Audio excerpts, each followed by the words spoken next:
Ninjago Legacy is back, and it is stronger than ever, and one of the most anticipated sets that we have had announced is the Blacksmith Shop, finally a fully accurate incarnation of one of the very first scenes of the entirety of the show. But the reveal of this set has not come without its controversy, the main one of course being the price point of the set. Even though the brick count is there, it definitely has served as a very controversial aspect of the set, because it is a fairly high price, especially for something that a lot of people deem to be quite small. But I'm going to answer the question for you today: is the Blacksmith Shop truly worth it and truly worth a spot in your Ninjago collection? I'm going to look over every single aspect of the set and definitely determine whether or not it is the case or not. And if you do have this set, or if you're tempted to get this set, please let me know, because I'm very curious to know what the reception is when it does come to it. But let me not waste any more of your time, and let's review the Blacksmith Shop. To start things off, of course, we will be taking a look at the box, and it's fairly standard for the Legacy sets, and honestly there's nothing overly special about them, but it's definitely just a nice addition to have. Of course, it does demonstrate the Blacksmith Shop fairly well, because on the one side you have the closed variant of the Blacksmith Shop, and on the other side you do see the open variant. It's just fairly standard, there's nothing really much to say about it, but it definitely has got some nice art. The main thing I did want to point out, however, is that when I did get the set itself, I was weirdly surprised by how heavy it was. It was honestly kind of strange because it was a fair weight to it, and as soon as I opened the box I realised why. The bags itself were quite densely packed into the box. Honestly, they put everything in a much smaller box than I was expecting it to truly be. So honestly, expect that if you do get it in hand, and I'm wondering if anyone else did notice it, but if you're a box guy, you will definitely like this one.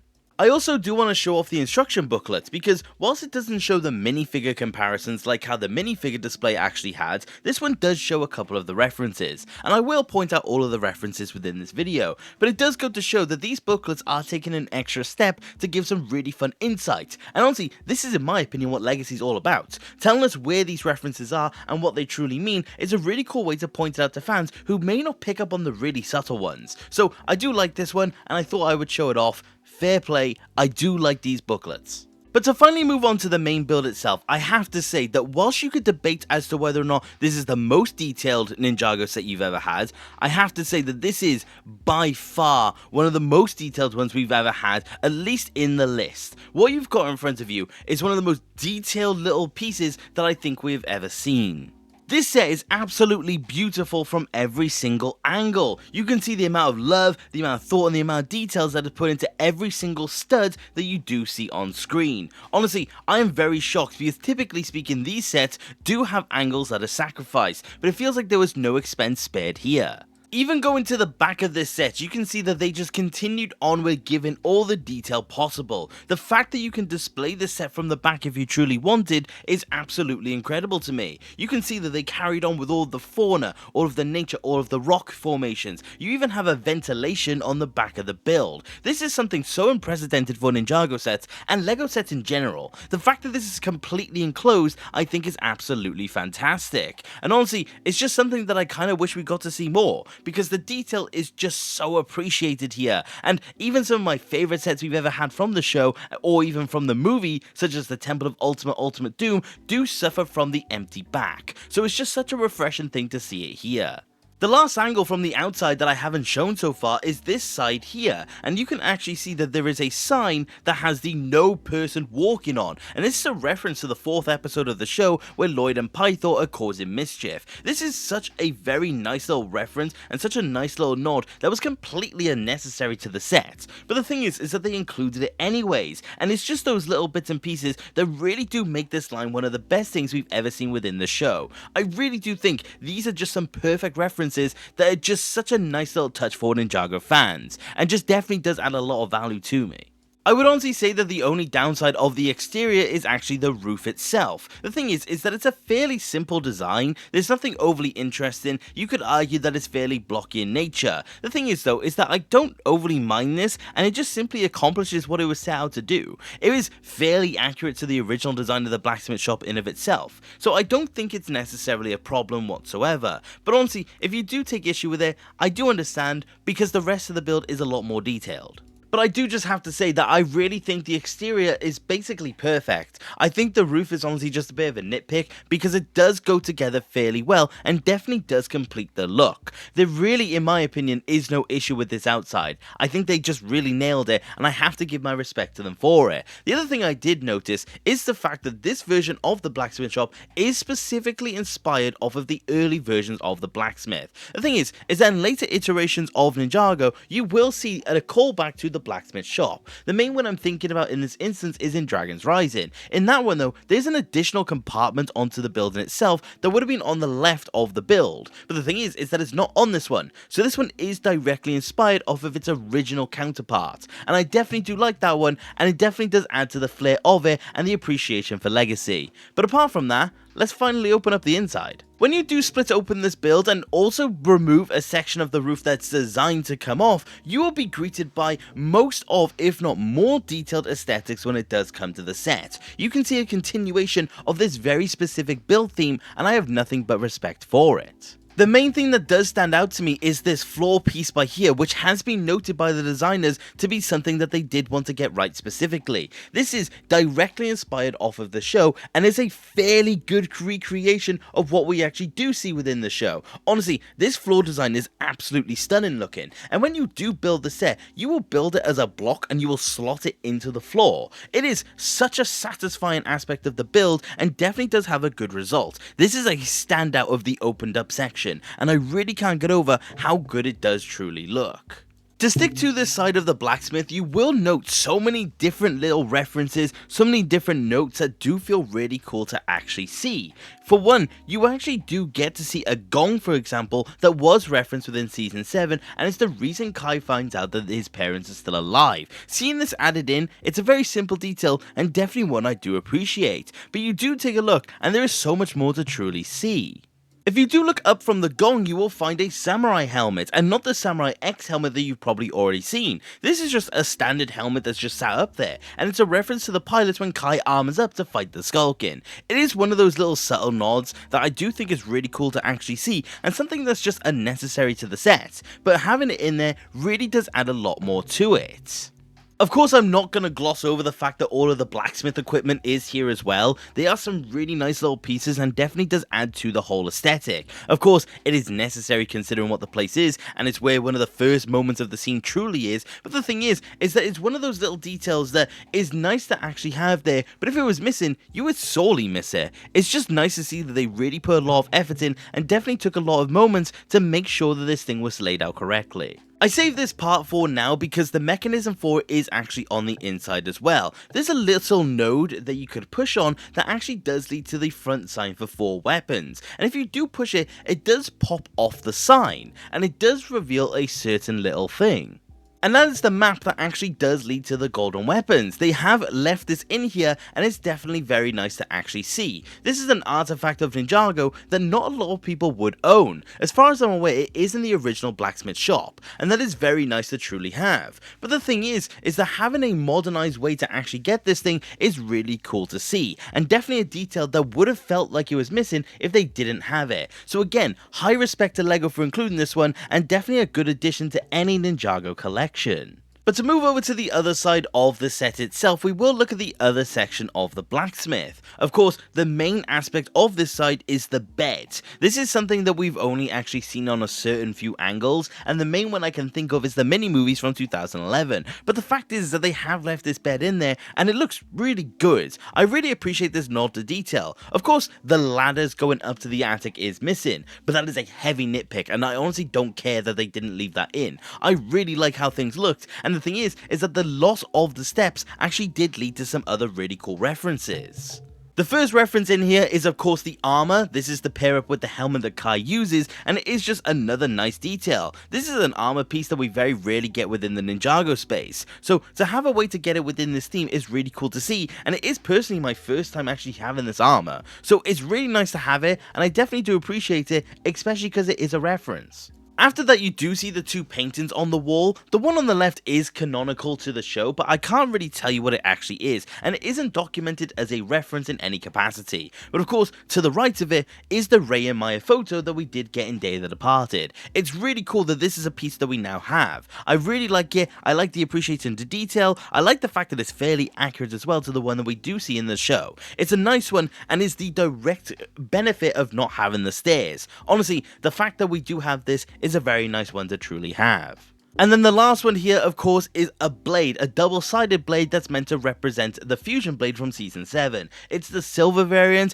and as far as I can remember, this is also canon as a prototype of the blade, so it is actually nice to have it. Of course, it wouldn't have been here within the actual blacksmith, but I don't think that's bad whatsoever. It's just nice to see that they did include it, because again, it's just another nice nod. There's a lot of stuff in here that does reference Season 7, which is just really cool to see, and honestly, does have my appreciation. The last aspect of the interior that I haven't pointed out yet is what is actually in the attic. You've probably seen it in a couple of the shots already, but what you will see is that there is the Kai ZX hood and also the Samurai X helmet. Again, this is an aspect that's completely not canon, and it's just simply there as a really cool set reference. The thing is that it's of course foreshadowing where these two eventually go, because as I will talk about when I get into the minifigures, these are non-ninja versions of Kai and Nia, so it's very nice to have these, and it is a really cool little nod and a cool way to actually get these pieces. Behind them as well is actually the cards from the original Spinner game from 2011 and 2012. Again, really cool to see and not something we get too often now. So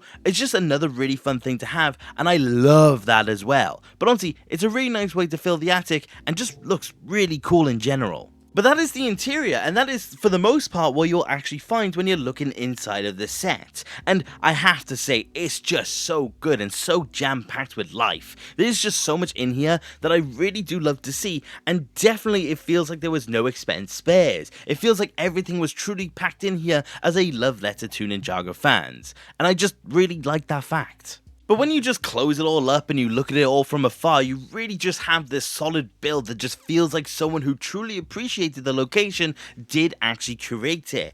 I just have no problems with this build whatsoever. I think there is just nothing wrong with it and just feels good. Honestly, one of the best sets I've handled in a very long time. But of course, a set isn't just the build. There are minifigures as well that do come along with it, and this one does have its fair share of variety. So let's take a look at them. I'm going to start off with Wu because he is the only one that I have already talked about so far. If you haven't seen my review of the minifigure display, I would definitely recommend you do so. But taking a look at Wu, just if you haven't seen it, he is a very solid re-rendition of the original outfit. He takes into account all of the colours, all the details, all the designs, and definitely does make a nice modernized version of him. He has, again, no expense spared, and it's definitely one of the best Wus we've had in a very long time. He just feels like a very clear upgrade and just a very good way to have a Wu in your Ninjago collection. If you are new and you haven't got the teacher, this is definitely the one to go for. Wu in recent time has been very difficult to get your hands on, so to have such a common version of Wu starting to circulate is definitely a very good thing,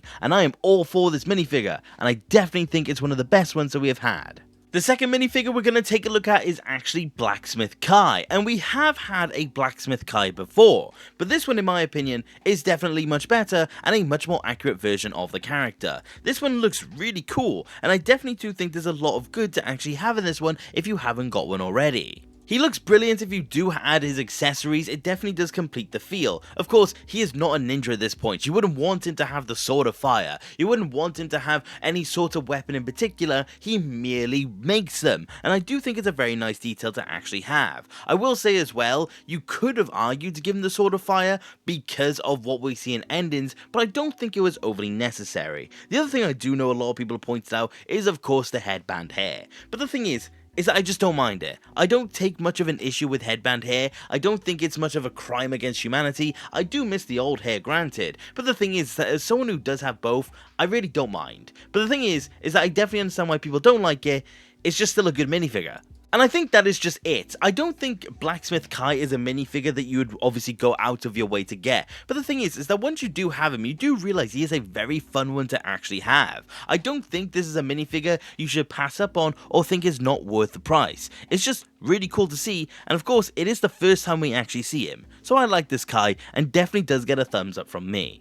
The third minifigure that we're going to look at is actually the Nia, and this one is fairly interesting to me because I don't really see any determinable differences from this one from her original. Of course, this is a new rendition on her very first outfit, and it is a very nice one to have at that, and definitely a very good way to get your hands on a more casual looking Nia. She just has some amazing details all round. I know a lot of people have commented on the fact that they do give her original bowl cut, and a lot of people are going to say that they are going to replace it with the new hairstyle. I for one probably will, because I do have two versions of this new Nia, one from this set and one from Old Town. So I'm definitely going to have one with and one without the original hair, but it's just definitely nice to see. Her accessories as well is a really cool callback to the original release as well, because these blades are what Nia had in the original set. Personally, I do think it would have been cooler if they just gave her a staff as well, because that is what she does use within the pilots. But the thing is that this again is just another fun callback, and I definitely do like it for that reason. So whilst I don't think she is overly or majorly different in any sort of capacity from her original, I do just think this is just a very nice new way to get your hands on her. I do think this is a minifigure that a lot of people will appreciate because they haven't gotten their hands on a Nia in the past. I will say as well, it's not like there isn't any improvement, like this one actually does have back printing, but the thing is that it's just simply not much of an alteration, especially when you consider a lot of other legacy minifigures do feel quite different. But this one does definitely still get a pass from me, because it's still a very clear upgrade. The last three minifigures that I need to talk about are definitely the more desirable ones of the lot, and definitely a main pull of this set for a lot of people. So the first one I'll talk about, and the fourth minifigure overall, is going to be Maya. She isn't honestly too different from her original counterpart. There was definitely the least amount done to this one, especially in comparison to Rei. But that's not to say that she doesn't look really cool. Of course, this is more in line with her Serpentine Wars era. Obviously, I really like all the design details, I really like the colouring, I really like the face print. I think she does honestly have a lot going for her. The only thing that this one doesn't have the original does have is a dual-sided face. This one is just a one print, and that is completely fine. It's just honestly, I would have expected a double-sided one. But the thing is that it's still really cool looking regardless. Of course, then her main accessory is just a water elemental piece, which is very nice to actually have and definitely a nice detail. I mean, I will say it's a bit interesting that they did go for basically a blue flame, and it definitely doesn't meld well too much with the water effect, but it still does look really cool, and I definitely do appreciate it regardless. She is just a bit of a tricky one to me though, because like I said, as someone who does own the original, I just wasn't overly blown away by the Maya. She's still really good and definitely a great way to get Maya now. Honestly, this is really good for people who didn't get the Season 7 sets, but just as for me, I just feel like that whilst it is an upgrade in a lot of ways, it just doesn't feel as major as the rest of the minifigures in the set. But she definitely does still get a pass from me, and definitely is still a very valued minifigure regardless. The fifth minifigure, and definitely the most desirable one for me personally that did come from this set, is then Rei. Rei, again in similar vein to Maya, does take from the Serpentine Wars era, but he feels very different from his original minifigure. This one of course has much more details that you would have expected from that time span. A lot of people have pointed out the fact that he doesn't come with the flame arms, and that is a bit of a shame, but the thing is that I'm just not simply losing sleep over it. I think this is a really cool looking design, and definitely does feel great in hand. I really like all the designs and all the details. It feels very different to his original, and it definitely does work for it. The other thing I was worried about was the fact that on the renders of this set, his head print looks very weird, but in hand it looks completely fine, so I do feel very vindicated for that, and definitely made this minifigure a lot better. The other thing is his accessory. He comes with a nice little flame piece, it definitely does a great and definitely does give the completed look. But honestly, it's just getting 10s all round from me. This minifigure is just everything that I wanted from a legacy set. This is definitely the biggest highlight for me when it does come to it. This just simply is what I wanted. And as much as I do like the original Rei, this one in my opinion absolutely blows it out of the water. I think this one is just such an improvement and such a very good rendition of him. Honestly, if there's anything to take from this video, is that this Rei is very much worth it, and it's definitely a minifigure for any collection. And then the last one to talk about is the Master of Earth, and I have to say before I even say anything about it, man, this is a good minifigure lineup. This is just such a good selection of minifigures and definitely a very good one to keep an eye out for. But the thing is that to get to the Master of Earth, he just looks absolutely fantastic. He is of course the collectible, the big 7 collectibles of the Legacy Wave, and he definitely doesn't disappoint. His details are absolutely stellar and looks one for what we saw within the show. Of course, you can give him his elemental earth piece and it only adds to the amazingness of this minifigure. I really love how this guy looks. He has a dual-sided head, he has the more stoic face, and then he has the smiley one. It definitely just added to the goodness of it. Honestly, it could have been cool if maybe we had got a more angry one because of the flashback where he does betray the Elemental Alliance. But again, that is extremely nitpicky from me. But the thing is that I just feel like this minifigure just works. Honestly, as much as I love Libba, this one definitely does feel more of a standout to me. It definitely does catch my attention more, and it's probably my favorite of the two. But that is like comparing my favorite thing to my second favorite thing. There's just no missing when it comes to these minifigures. And then of course he does come with his own one of the stand that does complete the lineup. It's identical to Libba's, so you're not really worrying about that, but again it does just add to the grand feel of this minifigure. But I have to say, this one is just so cool to own, definitely is a dream come true to me, and I'm definitely looking forward to getting all of these guys together. But as it stands, this Master of Earth is just so good looking, and I really do not have any problems with him. But that is the minifigure lineup, and honestly, I couldn't be any happier. It's just all good all round. There is no misses when it does come to this set.